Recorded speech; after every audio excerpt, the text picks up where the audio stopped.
사도신경하심으로 우리의 신앙을 하나님 앞에 고백합니다. 나는 전능하신 아버지 하나님, 천지의 창조주를 믿습니다. 나는 그의 유일하신 아들 우리 주 예수 그리스도를 믿습니다. 그는 성령으로 잉태되어 동정녀 마리아에게서 나시고 본디오 빌라도에게 고난을 받아 십자가에 못 박혀 죽으시고 장사된 지 사흘 만에 죽은 자 가운데서 다시 살아나셨으며 하늘에 오르시어 전능하신 아버지 하나님 우편에 앉아 계시다가 거기로부터 살아있는 자와 죽은 자를 심판하러 오십니다. 나는 성령을 믿으며 거룩한 공교회와 성도의 교제와 죄를 용서받는 것과 몸의 부활과 영생을 믿습니다. 아멘. 찬송가 528장입니다. 528장입니다. 예수가 우리를 부르는 소리 그 음성 부드러워 문 앞에 나와서 사면을 보며 우리를 기다리네. 오라 오라 방황치 말고 오라 죄 있는 자들아 이리로 오라 주 예수 앞에 오라 간절히 오라고 부르실 때에 우리는 지체하랴. 주님의 은혜를 외안히 받고 못 들은 채 하려나. 오라 오라 방황치 말고 오라 죄 있는 자들아 이리로 오라 주 예수 앞에 오라. 세월이 살같이 빠르게 지나 쾌락이 끝이 나고 사망의 그늘이 너와 내 앞에 뚫리며 가리우네. 오라 오라 방황치 말고 오라 죄 있는 자들아 이리로 오라 주 예수 앞에 오라. 우리를 위하여 예비해 두신 영원한 집이 있어 죄 많은 세상을 떠나게 될 때 영접해 주시겠네. 오라 오라 방황치 말고 오라 죄 있는 자들아 이리로 오라 주 예수 앞에 오라. 아멘. 기도합니다. 사랑의 하나님, 순간순간마다 우리에게 새 힘을 부어주시고 성령의 능력을 힘입어 살아갈 수 있도록 우리를 인도하신 것 참으로 감사를 드립니다. 하나님 우리를 도와주셔서 날마다 성령의 인도하심을 임마누엘을 경험하는 귀한 역사가 일어날 수 있도록 주여 인도하여 주시옵소서.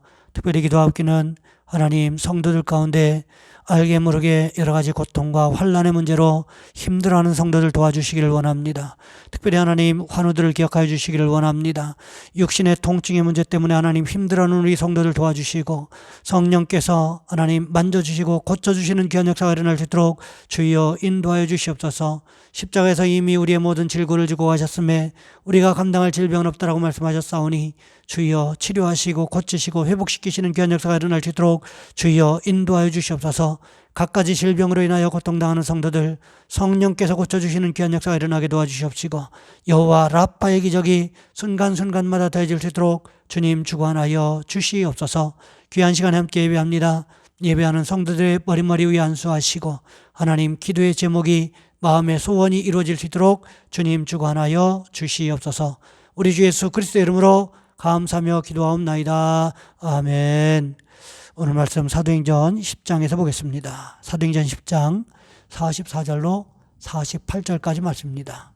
제가 가진 성경은 신약성경 205쪽에 있습니다. 제가 봉독해 드립니다. 베드로가 이 말을 할 때에 성령이 말씀 듣는 모든 사람에게 내려오시니, 베드로와 함께 온 할례받은 신자들이 이방인들에게도 성령 부어주심으로 말미암아 놀라니, 이는 방언을 말하며 하나님 높임을 들음이러라. 이에 베드로가 이르되, 이 사람들이 우리와 같이 성령을 받았으니 누가 등이 물로 세례 베풀음을 금하리요 하고 명하여 예수 그리스도의 이름으로 세례를 베풀라 아니라, 그들이 베드로에게 며칠 더 머물기를 청하니라. 아멘. 오늘 본문의 말씀을 가지고 성령 받은 사람의 모습이라는 제목으로 함께 말씀을 살펴보겠습니다.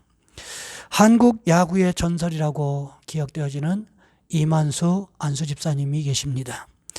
이 집사님께서 한양대학교 1학년 때 소개팅으로 만난 이신화 자매와 사귀기 위해서 교회를 다니기 시작했는데, 어느 날 이신화 자매가 이 집사님에게 이렇게, 이만수 청년에게 이렇게 이야기를 했습니다.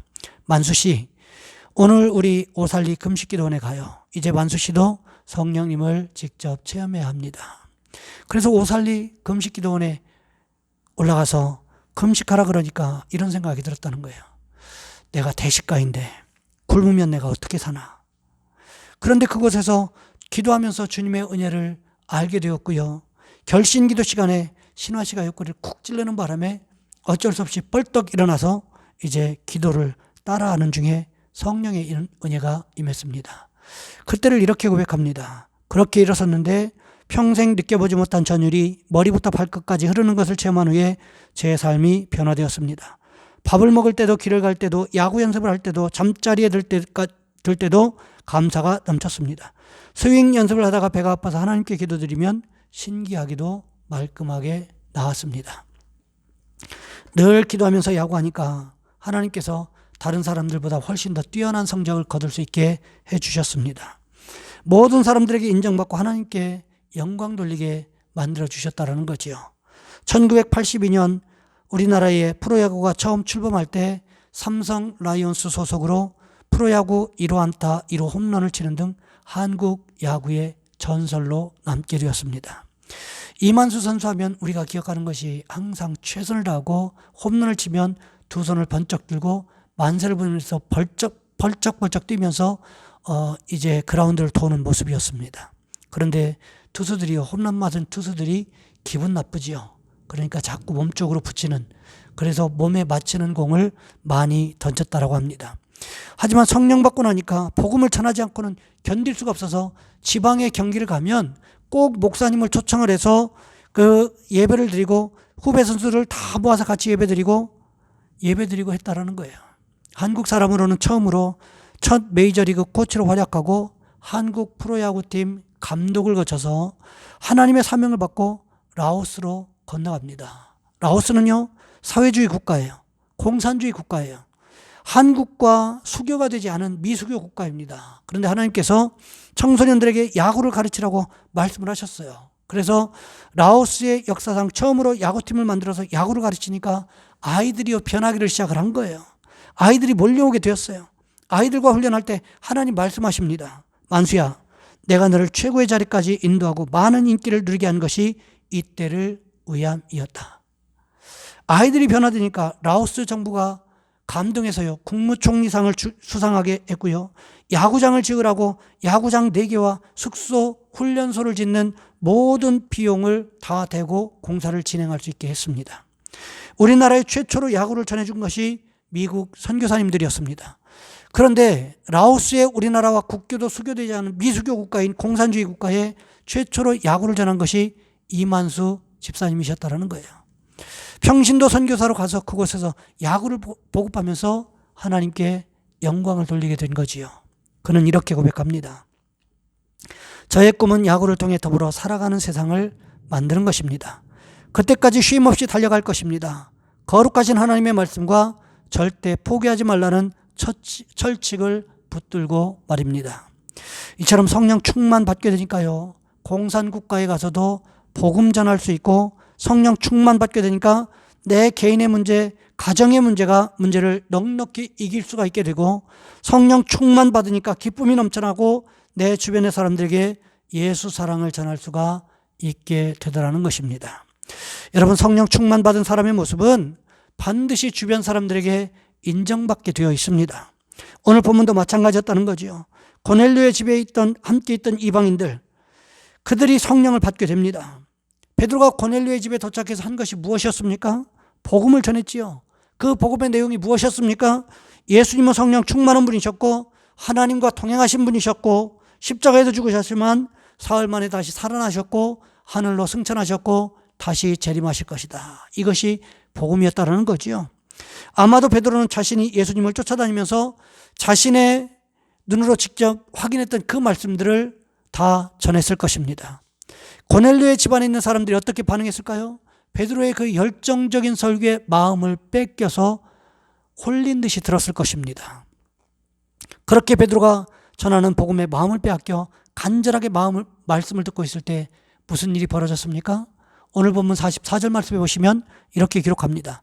베드로가 이 말을 할 때에 성령이 말씀 듣는 모든 사람에게 내려오시니, 베드로가요, 고넬료 집안 사람들이 다 모여있는 그 장소에서 예수님에 대해서 복음에 대해서 이야기하고 있었다는 거지요.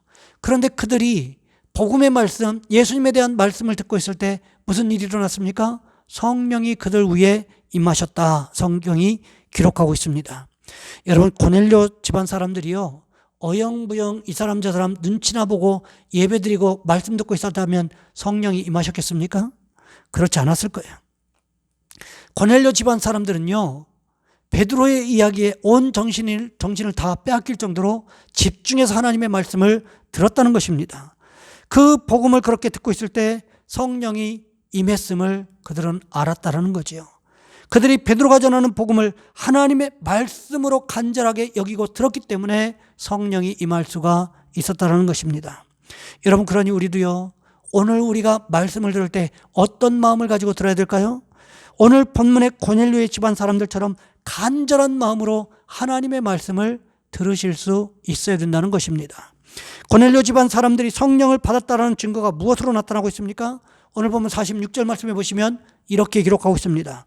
이는 방언을 말하며 하나님 높임을 들음이러라. 고넬료 집안 사람들이 어떻게 찬양할 수가 있었습니까? 성령 받고 나니까 자기도 모르게 입에서 주절주절 이제 찬양이 흘러나오게 되더라는 거예요. 여러분, 왜 그럴까요? 찬양은요, 곡조가 달린 기도라고 하지 않습니까? 그렇기 때문에 성령 받은 사람은요, 나도 모르게 세상의 노래가 아닌 찬송을, 하나님께 영광을 돌려드리는 찬송을 하게 되어 있다는 것입니다. 여러분, 우리는 우리의 모습을 점검해 보셔야 돼요. 우리가 예수 믿는다고 하면서, 신앙생활 한다고 하면서, 내가 복음을 믿는다고 하면서, 하나님 앞에 기도한다고 하면서 찬양이 아닌 세상의 노래가 내 입에서 흘러나오고 있다면 내가 과연 진실되게 예수 믿는 사람인지 돌아보셔야 된다는 거예요. 오늘 본문에 이 고넬료 집안의 사람들은요, 처음으로 복음의 말씀을 들었을 때 그 말씀에 마음을 빼앗겨 듣고 있을 때 성령이 임하셨고 자기도 모르게 찬양이 흘러나오게 되어 있었다는 것입니다. 베드로를 포함하여 고넬료의 집을 방문한 사람들이 무엇을 알았습니까? 고넬료와 그 자리에 있는 모든 이방인들, 고넬료 집안 사람들이 성령 받았다는 사실을 알았다는 것입니다. 고넬료와 그의 가족들이 성령 충만을 받기 전까지 유대인들은요, 성령 충만은 자기들만의 전유물로 생각을 했습니다. 그런데 지금 유대인들 그렇게 생각해왔던 그 유대인들의 눈앞에서 고넬료를 포함한 모든 이방인들이 다 성령을 받고 있는 모습을 그들의 눈으로 확인을 한 거예요. 여러분, 얼마나 충격적인 장면이 벌어지고 있습니까? 얼마나 놀랬겠냐는 거예요. 그와 동시에 베드로가 무슨 말을 했습니까? 오늘 보면 47절과 48절 상반절 말씀해 보시면 이렇게 기록하고 있습니다. 이에 베드로가 이르되 이 사람들이 우리와 같이 성령을 받았으니 누가 등이 물로 세례 베풀음을 금하려 하고 명하여 예수 그리스도의 이름으로 세례를 베풀라 하니라. 여러분 무슨 뜻입니까? 고넬료와 그의 가족들이 성령 충만 받는 모습을 보고는 세례를 받으라고 베드로가 권면하고 있다는 거예요. 베드로의 권면에 고넬료와 그의 가족이 순종했음을 성경은 기록하고 있다는 거죠. 여러분 그렇습니다. 하나님께서는 교회의 공동체를 주의 종에게 맡기셨어요. 주의 종을 통하여 교회는 방향성이 정해지게 되어 있고요. 주의 종의 수준이 곧 교회의 수준을 말할 수 있다는 것입니다. 여러분 주의 종이 하나님의 말씀을 들고 선포할 때에 성도는요 그것이 하나님의 말씀이 맞다면 순종해야 된다는 것입니다. 오늘 본문에 보시면 고넬료와 집안 사람들이 어떻게 했는지에 대해서 명확하게 기록하고 있지는 않습니다. 하지만 우리가 쉽게 볼 수 있는 것은 기도하는 가운데 성령의 음성을 듣고 순종했던 그 고넬료가 베드로의 명령에 불순종했을 리는 만무하다라는 거지요. 어떻게 했을까요? 세례받으라는 베드로의 명령에 아마 고넬료와 고넬료의 온 집안 사람들은 순종했을 것입니다. 그러하기에 세례를 받은 고넬료와 그의 집안 사람들이요 베드로에게 부탁을 합니다. 며칠만이라도 자기들과 함께 더 머물러 달라고 부탁하고 있다는 거죠. 여러분 우리에게도 이런 모습들이 있기를 원합니다.